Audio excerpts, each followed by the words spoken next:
लग्नाचे दागिने म्हणजे श्रीमंत पेशवाई दागिने, नाशिकचे सुप्रसिद्ध सराफ मयूर अलंकार सराफ। ताज्या बातम्यांसाठी नाशिक न्यूजच्या YouTube चॅनलला सबस्क्राइब करा आणि बेल आयकॉनला प्रेस करा।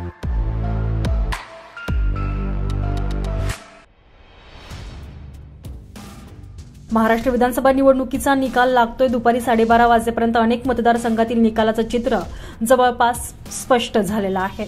महाराष्ट्राच्या जनतेनं महायुतीच्या बाजूने कौल दिलाय। एकूण निकाल पाहता नाशिकमध्ये देखील महायुतीला घवघवीत असं यश मिळालेलं आहे। महायुतीच्या जवळपास सर्वच जागांवर उमेदवारांनी पहिल्या फेरीपासूनच आघाडी घेतलेली असून महायुतीसाठी हे एक मोठं यश मानलं जात आहे। महायुतीला मिळालेल्या या यशानंतर नाशिक शिवसेना कार्यालयाबाहेर एकच जल्लोष करण्यात आलेला आहे। माजी खासदार हेमंत गोडसे यांच्या उपस्थितीत हा जल्लोष केला जातोय। ढोल ताशांच्या गजरात फटाक्यांची आतिषबाजी करत गुलालाची उधळण करत महायुतीच्या पदाधिकाऱ्यांनी कार्यकर्त्यांनी एकत्र येत हा जल्लोष केलेला आहे।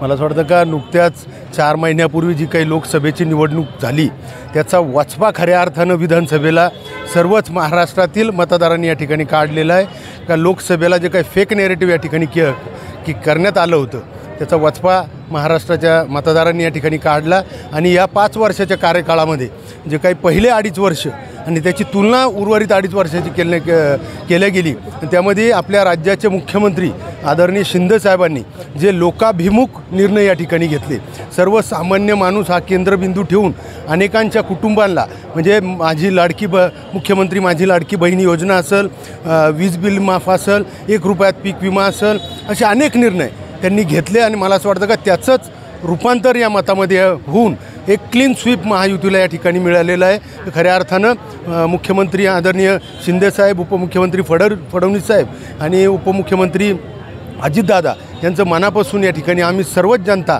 त्यांनी जे केलेलं काम आहे त्याचं हे फळ आहे आणि म्हणून त्यांचे मनापासून या ठिकाणी आभार मानतो। खरं तर महाराष्ट्र हा प्रतिगामी विचारांचा आहे, पुन्हा एकदा महाराष्ट्रातल्या जनतेनं दाखवून दिलं आहे। केवळ शिव्या शाप टीका करून चालत नाही, तर विकासानंच विकासाचं उत्तर द्यायचं असतं। मला वाटतं माननीय मुख्यमंत्री एकनाथ शिंदेसाहेब यांनी केलेल्या कामाचा हा विजय आहे आणि अर्थातच ही निवडणूक ही माननीय एकनाथ शिंदेसाहेब यांच्या नेतृत्वाखाली लढली गेली। त्यामुळे सर्व शिवसैनिकांची इच्छा आहे, शिवसैनिकांचीच काय महाराष्ट्रातल्या प्रत्येक लाडक्या बहिणीची भावांची इच्छा आहे की पुन्हा एकदा महाराष्ट्रात माननीय मुख्यमंत्री एकनाथ शिंदेसाहेबच मुख्यमंत्री व्हावेत।